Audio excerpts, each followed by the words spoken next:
नमस्कार, आप देख रहे हैं न्यूज 24। आपके साथ मैं हूं प्रत्युष खरे। लद्दाख में एलएसी पर चीन के साथ जारी तनाव के बीच प्रधानमंत्री नरेंद्र मोदी ने आज सर्वदलीय बैठक बुलाई है और अब से कुछ ही देर में शाम 5 बजे ये बैठक शुरू होने वाली है। अलग अलग पार्टियों के अध्यक्ष इसमें शामिल होंगे। वर्चुअल बैठक होगी वीडियो कॉन्फ्रेंसिंग के जरिए। रक्षा मंत्री राजनाथ सिंह ने सभी दलों के अध्यक्षों से बात करके उनको मीटिंग का न्योता दिया था। बैठक में ममता बनर्जी और सोनिया गांधी भी शामिल होंगी, लेकिन आम आदमी पार्टी, आरजेडी, नेशनल कॉन्फ्रेंस और जेडीएस को न्योता नहीं मिला है।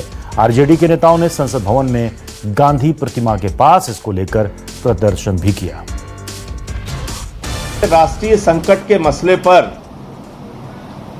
वो नेता अरविंद केजरीवाल, जो इस देश के एक लोकप्रिय नेता भी हैं और 3 बार दिल्ली के चुने हुए मुख्यमंत्री हैं, 1-2 बार नहीं 3 बार दिल्ली की जनता ने उनको चुना है। भाजपा की सरकार और प्रधानमंत्री जी उनको देश के महत्वपूर्ण नेताओं में शामिल नहीं मानते? क्या ऐसे मसले पर उनकी राय लेना नहीं चाहते? बिहार की सबसे बड़ी पार्टी है और हमारे पार्लियामेंट में भी 5 एमपी हैं और ये जो सर्वदलीय बैठक जो बुलाई गई है, इसमें सबसे पहले जो है हमारे लोगों ने ऑल पार्टी मीट को लेकर के जो है वो बुलाने की मांग की थी और लगातार हम लोगों को इंतज़ार था कि इसकी सूचना जो है हम लोगों को अधिकारी रूप से जो है हम लोगों को मिलेगी। अब क्या कारण है, किस वजह से जो है राष्ट्रीय जनता दल को इस पार्टी ऑल पार्टी मीट में नहीं बुलाया गया, हम लोग चाहेंगे कि इसकी स्पष्टीकरण दें कि आखिर किन वजहों से जो है राष्ट्रीय जनता दल को नहीं बुलाया गया है। जी, जिसको नहीं बुलाते हैं वो नहीं जाएगी। और चलिए अब आपको दिखाते हैं एसडी देवेगौड़ा का एक खत जो उन्होंने सोनिया गांधी को लिखा है। सर्वदलीय बैठक को लेकर यह सुनिश्चित किया जाना चाहिए कि अब मामलों को आगे नहीं बढ़ाएं। मैं ईमानदारी से आग्रह करता हूं कि राष्ट्रवादी बयानबाजी को कम किया जाना चाहिए। चीन के आर्थिक बहिष्कार जैसी प्रतिक्रियावादी भाषा को प्रोत्साहित नहीं करना चाहिए। मैं अपने सहयोगियों से भी आग्रह करूंगा कि वे तीखी भाषा का इस्तेमाल ना करें। ये सहयोग के लिए 1 घंटे हैं। घरेलू राजनीति और राष्ट्रीय सुरक्षा हितों की बराबरी नहीं की जा सकती। ये एसडी देवेगौड़ा जो कि पूर्व प्रधानमंत्री रहे हैं, उन्होंने ये बात लिखी है। इसी पर आज हम चर्चा करेंगे कि क्या चीन को सबक सिखाने के लिए कोई राजनीतिक प्लान है और विपक्ष के जो सवाल हैं क्या आज उसका जवाब सरकार की तरफ से मिल जाएगा। सर्वदलीय बैठक में हमारे साथ 4 बेहद खास मेहमान जुड़ रहे हैं। प्रेम शुक्ला, बीजेपी के राष्ट्रीय प्रवक्ता, उदित राज जी, कांग्रेस के प्रवक्ता, सुनील साजन जी, समाजवादी पार्टी के प्रवक्ता, राजीव रंजन, जेडीयू के प्रवक्ता। प्रेम शुक्ला जी, सबसे पहले मैं आपके पास आ रहा हूं। देखिए, सर्वदलीय बैठक तो अब बस शुरू होने वाली है कुछ ही मिनट में। क्या होगा वो बैठक के बाद पता चलेगा, लेकिन उससे पहले जो बड़ा विरोध है आरजेडी का, आम आदमी पार्टी का, कि आपने उनके साथ भेदभाव किया, आपने उनको इन्वाइट तक नहीं किया। इस मामले में सरकार का ही कोई प्रवक्ता प्रकाश डाल सकता है कि सरकार ने तो सर्वदलीय बैठक में बैठाने का मानदंड क्या रखा। इस बारे में भारतीय जनता पार्टी का मैं छोटा सा कार्यकर्ता हूं, इस पर मेरी टिप्पणी मुझे लगता है उचित नहीं होगी। जी अच्छा, प्रेम शुक्ला जी, जो सवाल विपक्ष ने रखे हैं या कांग्रेस ने या बाकी दलों ने रखे हैं चीन को लेकर, 2-3 जो सवाल है उनके कि सरकार की लापरवाही की वजह से सब कुछ हुआ। सरकार ये बताया कि अप्रैल मई महीने में चीन की तरफ से दखलंदाजी की जा रही थी। क्या हमारी जमीन पर चीन ने अवैध कब्जा तो नहीं कर लिया? इन सवालों के जवाब भी मिलेंगे क्या आज इस बैठक में? देखिए, पहली बात तो भारत की भूमि पर 1962 में 40,000 वर्ग किलोमीटर पर कब्जा हुआ था, ये सब तो हर कोई जानता है जी। इस बार जो मई की बात है, उन्होंने कब्जा जैसे आगे बढ़े, हमारी सेना ने उनको रोका है और उस पर मिलिट्री बातचीत हुई और डिप्लोमेटिक लेवल पर भी बातचीत हुई और इस बारे में जो है विदेश मंत्रालय ने नियमित तौर पर जो है राष्ट्र को इस संदर्भ में सबको सूचनाएं दी है कि हमारी मिलिट्री लेवल पर, मेजर जनरल लेवल पर वहां बात हो रही थी, ग्राउंड लेवल पर, और हमारी डिप्लोमेटिक चैनल्स में भी उनसे बातचीत चल रही थी। हम और आदरणीय प्रधानमंत्री जी ने, आदरणीय रक्षा मंत्री जी ने, आदरणीय विदेश मंत्री जी ने स्पष्ट शब्दों में कहा है, हम भारत की संप्रभुता के साथ किसी प्रकार का समझौता नहीं करेंगे। 1 इंच भी भारत की भूमि पर चीन को हम कब्जा नहीं करने देंगे। ये स्पष्ट भूमिका है, इसमें किसी के मन में और कोई आज पहली बार कहा जा रहा है ऐसा नहीं है। 5 मई से लेकर जब जब से बात की जा रही है, सतत उनको रोका इसलिए गया कि गलवान घाटी में वो भारत की तरफ वो बढ़ रहे थे, उनको हमारी सेना ने रोका। तो जो लोग ये कह रहे हैं कि हम जो है सतर्क नहीं थे, सोए हुए थे, और यहां तक कह दिया गया कि प्रधानमंत्री जी छिप गए, तो प्रधानमंत्री जी को छिपने की कोई आवश्यकता नहीं है। ये 1962 नहीं है कि पंडित जवाहरलाल नेहरू तत्कालीन प्रधानमंत्री को रो रो कर जो है केनेडी को पत्र लिखना पड़ेगा।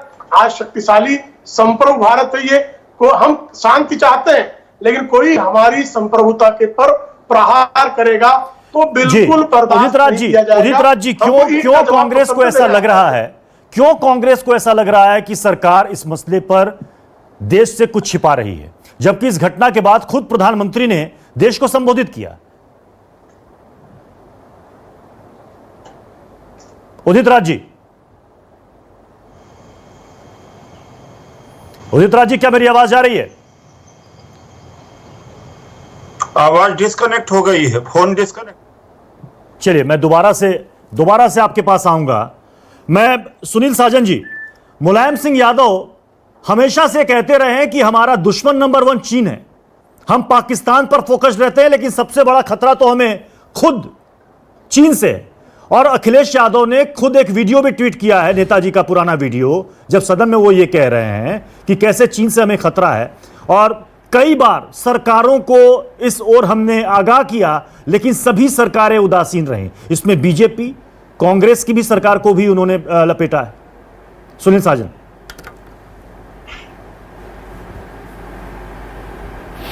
देखिए, जिस बात का आप जिक्र कर रहे हैं, आदरणीय नेताजी 1996 में जब रक्षा मंत्री थे तब से लेकर अब तक, अभी जो पिछला सेशन चला उसमें भी नेताजी ने यही बात कही कि हमारा जो असली दुश्मन है भारत का, वो चाइना है जी। पाकिस्तान दुश्मन हो सकता है, लेकिन पाकिस्तान को हम जब चाहेंगे तब ठीक कर लेंगे। लेकिन चाइना की स्थिति दूसरी है। चाइना कभी पाकिस्तान को आगे करके हमको डिस्टर्ब करता है। अब हमारी स्थिति देखिए, जिस नेपाल से जहां पासपोर्ट नहीं लगता था, जहां हमारा रोटी और बेटी का रिश्ता था, वो नेपाल भी अब हमको आंख दिखाने लगा है। तो कहीं ना कहीं तो एक सवाल बनता है ना कि नेताजी जब इस बात को कहते थे तो न कांग्रेस की सरकार ने सुना उसको, वो भी दूसरे मामलों में व्यस्त रही, और न भारतीय जनता पार्टी की, मोदी जी की सरकार 6 साल की हो गई ना। अब आप क्यों पिछले इतिहास में जाते हैं? आप 6 साल में 18 बार मुलाकात किए हैं वहां के राष्ट्रपति से, आप 9 बार गए हैं, तो आपकी भी तो जिम्मेदारी बनती कि आप भी तो कुछ बोलेंगे देश के सामने। और जो एक सवाल है कि 5 मई से लेकर 5 मई को जानकारी हो गई थी कि घाटी में कुछ ठीक नहीं चल रहा है, तनाव चल रहा है, और 16 जून को घटना घटी। तब तक सरकार क्या करती रही? सरकार को तो जवाब देना पड़ेगा ना। जमीन कब्जा हुई तो छुड़वाना है, ये देश का 133 करोड़। अभी मैं बीजेपी के प्रवक्ता को सुन रहा था, वो कह रहे थे कि संप्रभुता पर अगर प्रहार होगा तो हम चुप नहीं बैठेंगे। अब कैसा प्रहार होगा जब हमारे देश के 20 जवान शहीद हो गए? अभी भी आप इंतजार कर रहे हैं कि और भी कोई प्रहार होगा?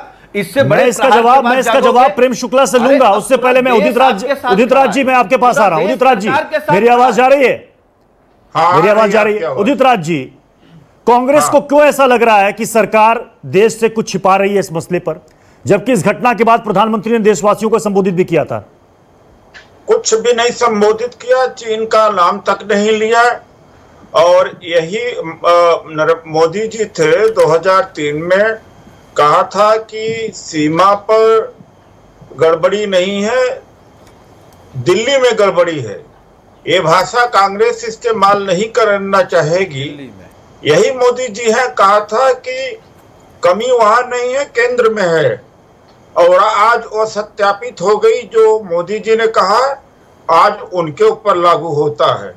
यही राजनाथ जी थे, इन्होंने कहा कि मनमोहन सिंह जी के कलेजे में दम न हो तो सेना को छूट दे दे। तो इनके कलेजे में दम तो होना चाहिए था, छूट दे देते। 5 मई से वो आके घेरे हैं। तीसरी बात है कि झूठ क्यों बोलते हैं?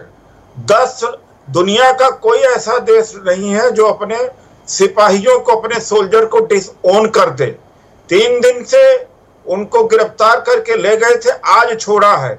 ये छुपाया क्यों इन्होंने? ये मोदी सरकार बताए कि छुपाया क्यों अपने सैनिकों को जब किडनैप करके ले गए थे, आज उनकी बहाली हुई, क्यों छुपाया इन्होंने? प्रेम शुक्ला जी, प्रेम शुक्ला जी जवाब दीजिए इस पर। मेरी बात पूरा होने दीजिए भाई। ये अब इनकी बात पूरा हो जाए तो मैं जवाब दूं। आज भी सैकड़ों उनके वाहन हैं, प्रबंधकों का प्रभाव समाप्त हो तो मैं जवाब देना निर्माण प्रारंभ चल रहा है, क्यों छुपाते हैं ये? और मतलब 5 मई से अगर बीजेपी और मोदी जी की सरकार ने छुपाया न होता। प्रेम शुक्ला जी देखिए, यही सवाल समाजवादी पार्टी ने भी किया, यही सवाल कांग्रेस भी कर रही है। 5 तारीख से तनाव था वहां पर, 16 तारीख को ये सारी घटना हो गई। इतने दिन तक सरकार क्या करती रही, क्यों नहीं एक्शन लिया गया? देखिए सरकार शुरू से ही सक्रिय थी। मिलिट्री लेवल टॉक्स शुरू से ही चल रहा था, मेजर जनरल हमारे बातचीत कर रहे थे। और जो आदरणीय सुनील साजन जी ने कहा, 1996 में आदरणीय मुलायम सिंह यादव जी ही रक्षा मंत्री थे। जब नहीं, कृपा करके बीच में ना बोले, कृपा करके बीच में ना बोले। सवाल का जवाब दे। प्रत्युष जी एक सेकंड उदित जी आपने सवाल किया, उस सवाल का जवाब सुन लीजिए। बीच में टोका टोकी होगी, बात साफ नहीं जा पाएगी। गड़बड़ी नहीं है, दिल्ली में गड़बड़ी है। इनका संकट है, इसका क्या जवाब है कि दिल्ली में गड़बड़ी है? अब कुंठितों के प्रलाप का क्या किया जाए? मैं आपके बीच में नहीं बोल रहा था उदित राज जी, थोड़ा संस्कार रखें, अपनी बात पूरी करें। हाँ देखिए, आदरणीय मुलायम सिंह यादव जी प्रतिरक्षा मंत्री थे, उसी समय ये समझौता चीन के साथ हुआ था कि हम LAC पर जो है हथियारों का प्रयोग नहीं करेंगे। क्या ये सत्य नहीं है? और जो ये कह रहे मिलिट्री लेवल पर, वहां पर जो है मेजर जनरल लेवल पे टॉक्स हो रही थी, वो वहां से निकलने की उन्होंने सहमति दी थी। और उन्होंने गलवान घाटी में अचानक हमला किया तो हमारे सैनिकों ने भी शौर्य का पूरा प्रदर्शन किया। और विदेशी मीडिया अपने पुष्ट सूत्रों के अनुसार कहता है कि 43 चीनी मारे गए। हमारे जो सैनिक हैं, जो वीर गति को प्राप्त हुए, उन वीर गति प्राप्त सैनिकों के बारे में अशोभनीय वक्तव्य देना ठीक बात नहीं है। और भारत सरकार पूरी तरह से सतर्क रही है। देखिए प्रेम शुक्ला जी, राहुल गांधी ने कोट किया है रक्षा राज्य मंत्री के बयान का। रक्षा राज्य मंत्री ने कहा कि चीन ने जो किया ये वेल प्लान्ड हमला था, यानी प्लानिंग के साथ ये हमला किया गया था। तो अगर प्लानिंग चल रही थी तो फिर पता क्यों नहीं चल पाया? नहीं, अभी हम आप डिबेट में बैठे हैं और अगल बगल बैठे हो और विमर्श करने बैठे हो, कोई अचानक उठकर मारपीट करने लगे तो इसके बारे में आप कैसे पता लगाएंगे? क्या खुफिया आप किसी के दिमाग को ब्रेन मैपिंग करने का क्या तंत्र है? कृपा करके बता दें। लेकिन प्रेम शुक्ला जी, चीन के डीएनए को तो हर हिंदुस्तानी जानता है। चीन के डीएनए को हर हिंदुस्तानी जानता है। छल, कपट, धोखा। 43 चीनियों को मौत के घाट क्यों उतारा गया? इसीलिए उतारा गया ना, 43 चीनियों को मौत के घाट पे उतारा गया। लेकिन जो चीन के चीयर लीडर्स हैं, उन्होंने चीन के खिलाफ एक वक्तव्य दिया क्या? चाइनीज कम्युनिस्ट पार्टी के साथ समझौता करने वाली कांग्रेस पार्टी ने अभी तक इस वक्त तक चीन के खिलाफ एक वक्तव्य दिया क्या? क्यों नहीं दिया? और कृपा करके बता दें, 2013 में क्या संसद में खड़े होकर तत्कालीन रक्षा मंत्री AK एंटनी ये नहीं कह रहे थे कि सबसे बढ़िया स्थिति ये है कि LAC पर इंफ्रास्ट्रक्चर न डेवलप किया जाए? उदित राज जी इस सवाल का जवाब दीजिए। 2013 में तत्कालीन रक्षा मंत्री AK एंटनी साहब ये खुद कह रहे हैं कि बॉर्डर पर चीन हमसे ज्यादा मजबूत है। वो ये भी कह रहे हैं कि सबसे अच्छा है डिफेंस में कि बॉर्डर को डेवलप ही मत करो। और वो कह रहे हैं कि इस वजह से चीन हमसे आगे निकल गया है। मैं आ रहा हूं राजीव जी, मैं आपके पास आ रहा हूं। आपने हमें क्यों बुला के बैठाया है? ये बीजेपी की तरफ से बीजेपी के लोगों को ही बैठा दो बस। मेरे सवालों का जवाब आप नहीं दे रहे हैं, न इनसे दिलवा रहे हैं। अरे आपके सवालों का जवाब तो दे रहे हैं, आपने भी तो कहा। ऐसा तो नहीं हो सकता ना उदित राज जी की सिर्फ मैं आप ही को बोलने दूं। मैं उसके बाद राजीव रंजन जी के पास भी जाऊंगा। सबसे कम बोला 2013 में मोदी जी ने कहा था, कहा कमी सीमा पर नहीं है। क्या कहा था? क्यों छुपाया इन्होंने? 10 हमारे सैनिकों को उन्होंने किडनैप ले गए कर रहे थे, क्यों छुपाया इन्होंने देश से? मोदी जी अपने संबोधन में चाइना का नाम लेने से क्यों कर रहे हैं? अरे उदित जी आप तो खुद बीजेपी में रहे, आप तो खुद बीजेपी में रहे इससे क्या होता है? ये तो आप कुतर्क कर रहे हैं, लीजिए, आप कुतर्क खुद कर रहे हैं। सारा अधिकार इन्हीं को है। इससे क्या मतलब होता है? मैं जो प्रधानमंत्री तला टकता हो संबोधन में नाम न ले चीन का, क्या डर है इस बात को? मैं पूछना चाहता हूं। चलिए, मैं ठीक है, मैं राजीव रंजन जी आपके पास आ रहा हूं, माफी चाहूंगा आपके पास देर से आ रहा हूं। राजीव रंजन जी, आज जो सर्वदलीय बैठक हो रही है, हालांकि देखिए बैठक से पहले ही आरोप लग गया कि साहब हमें इनवाइट नहीं किया गया, हमारे सुझाव और हमारी राय की क्या दरकार नहीं है सरकार को। आपको लग रहा है इस सर्वदलीय बैठक से जो विपक्ष ने सवाल रखे हैं, जो चिंताएं हैं, वो दूर हो जाएंगी? कोई एक राजनीतिक एक्शन प्लान निकलेगा इस बैठक से? राजीव रंजन जी, देखिए, सबसे पहले तो इस ऑल पार्टी मीटिंग के पहले जिस तरह से विभाजित हिंदुस्तान दिखाने की कोशिश आज तमाम अपोजिशन पार्टीज के लीडर्स कर रहे हैं, ये दुर्भाग्यपूर्ण है। युद्ध के समय जिस तरह से छोटे छोटे राजनीतिक संकीर्ण जो हितों को लेकर के प्रतिपक्ष के जो तेवर है, उस पर पूरी दुनिया को हैरानी हो रही है। दुनिया के किसी मुल्क में ऐसी तस्वीर आपको नहीं दिखेगी कि एक देश ने दूसरे देश पर प्रहार किया, उसकी अस्मिता, उसके स्वाभिमान को आहत करने की कोशिश की, और हमारे राजनीतिक दल यहां रोटियां सेकने में लग गए हैं। यह दुर्भाग्यपूर्ण है और शर्मनाक है। इतिहास के कुछ पन्ने अगर किसी एक पॉलिटिकल पार्टी के लिए बहुत शर्मनाक है, तो दूसरी पार्टी के लिए वो दौर कुछ ज्यादा बेहतर हो सकता है, लेकिन ये किसी पार्टी का कार्यकाल नहीं होता है। ये देश को अच्छा या बुरा भुगतना पड़ता है, और जब भी देश के प्रधानमंत्री, देश के विदेश मंत्री, देश की वैदेशिक नीति को लेकर के अगर कोई बात हम कहेंगे तो वो देश का फैसला है, उसको लेकर किसी तरह के राजनीतिक अंतर विरोध की गुंजाइश नहीं दिखनी चाहिए। लेकिन मैंने अभी सुनील साजन जी को भी सुना, और जिस तरह से मैं देख रहा हूं जस्टिस पार्टी के पूर्व नेता, और अब तो कई दलों की सीढ़ियां लांग करके अब वो आ गए हैं कांग्रेस में, मुझे लगता है जिस तरह से मुठ्ठियां भींच करके वो नरेंद्र मोदी जी के खिलाफ दिख रहे हैं, अगर वो चीन के खिलाफ ये गुस्सा दिखता तो शायद ये ज्यादा उन सैनिकों के प्रति बेहतर श्रद्धांजलि हो सकती थी। ये मोदी जी ने 2013 में और दुर्भाग्यपूर्ण है। इस तरह की राजनीति मैं नहीं समझता हूं इस समय देश की जनता को अपेक्षा होगी। आप दुनिया जरूर सीनियर आदमी है, लेकिन आपको शिष्टाचार का ज्ञान नहीं है। मोदी जी ने क्या कहा? सीमा और पाकिस्तान, आपको ये बात बुरी लगेगी, आपको सामान्य शिष्टाचार का ज्ञान नहीं है। उस समय प्रधानमंत्री नहीं थे, लगातार खींच रहे प्रधानमंत्री थे। हैं, ये अच्छी बात नहीं है, और मैं उन्हीं की बात की आदत डालनी चाहिए। राहुल गांधी जी की अपरिपक्वता की सजा चलिए, मुझे एक छोटे से ब्रेक के लिए रुकना पड़ेगा। राजीव रंजन कह रहे हैं कि इस वक्त इस मसले पर इस वक्त राजनीति का वक्त नहीं है, ये देश का मसला है, और हमें चीन के खिलाफ एकजुट होकर अपने तमाम मतभेदों को भूलकर खड़ा होना पड़ेगा। तो आज चीन सीमा मुद्दे पर प्रधानमंत्री की अध्यक्षता में सर्वदलीय बैठक हो रही है, जो कि अब शुरू हो चुकी है। ये मीटिंग वीडियो कॉन्फ्रेंसिंग के जरिए हो रही है, जिसमें कई दलों के राष्ट्रीय अध्यक्ष इसमें वीडियो कॉन्फ्रेंसिंग के जरिए शामिल हो रहे हैं, और इसी पर आज हम 5 की पंचायत में चर्चा भी कर रहे हैं। सुनील साजन जी, क्या आपको लगता है कि कोई सरकार जानबूझकर अपने सैनिकों को मरवाना चाहेगी?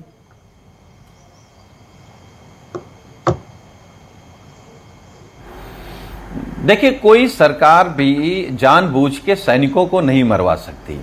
हां, सरकारों से गलतियां जरूर होती हैं। सरकार अगर सोती रह जाए, सरकार दूसरे कामों में व्यस्त रहें, सरकार अपनी जिम्मेदारी से ठीक से ना निभा पाए, क्योंकि अभी आलोक रंजन जी बोल रहे थे, राजीव रंजन जी बड़े भाई हैं, बहुत गंभीर नेता हैं, वो शायद समझ नहीं पाए। सॉरी, राजीव रंजन जी, तो वो शायद समझ नहीं पाए हम क्या कहना चाहते हैं। अच्छा, ये बताइए राजीव रंजन जी कि क्या लोकतंत्र में विपक्ष की भूमिका निभाना अपराध है? क्या आप नहीं जानते हैं कि अगर अपने देश में विपक्ष कमजोर हो जाएगा तो लोकतंत्र कमजोर हो जाएगा? क्या हम सवाल नहीं पूछ सकते? और हमने कहा ना कि नेताजी ने 20 साल से आगाह किया है भारत की सरकारों। सबसे पहले हमारे नेता माननीय राष्ट्रीय अध्यक्ष जी ने स्पष्ट कहा था कि हम पर जो क्षेत्रीय पार्टियों को लेकर के जो बातें कही है उसमें मैंने आपका जिक्र नहीं किया, लेकिन मैं इतना जरूर मानता हूं कि संकट की घड़ी में डिस्कोर्स बदल जाना चाहिए, तौर तरीके बदलने चाहिए और जिन मुद्दों पर बहुत ज्यादा खुलासे की उम्मीद कर रहे हैं, राष्ट्रीय संप्रभुता, अखंडता और सुरक्षा के सवाल पर हर सरकार को ये विशेषाधिकार है कि कौन सी चीजें सार्वजनिक ठीक की है। जाए। मैं आखिरी कमेंट उदित राज जी को देना चाहूंगा। उदित राज जी, आज की इस बैठक में आपको लग रहा है कि जो सवाल हैं, जो चिंताएं हैं कांग्रेस की, हालांकि सर कांग्रेस भी कह रही है कि इस मसले पर हम सरकार के साथ पूरी तरीके से हैं, आपको लग रहा है कि वो चिंता, वो सारी चीजें दूर हो जाएंगी, कांग्रेस भी कुछ सुझाव देगी सरकार को कि चीन को कैसे हैंडल किया जाए? नहीं, कांग्रेस की चिंता क्यों है, देश की चिंता है। अब चीन आकर के बैठ गया है, ये बताए कि चीन को कब यहां से हटाएंगे। दूसरी बात है कि इन्होंने छुपाया क्यों। तीसरी बात है, कहा कि मेरे सिपाही किडनैप किए गए हैं, 3 दिन के छूटने के बाद में आए। कौन सा ऐसा देश है जो अपने सिपाहियों को डिसोन कर, अपने सोल्जर को डिसोन करता है? ये तो कांग्रेस की तो बात है, देश जान। चलिए, समय की कमी है इसलिए चर्चा को यहीं पर समाप्त करना पड़ेगा। 5 की पंचायत में आज बस इतना ही।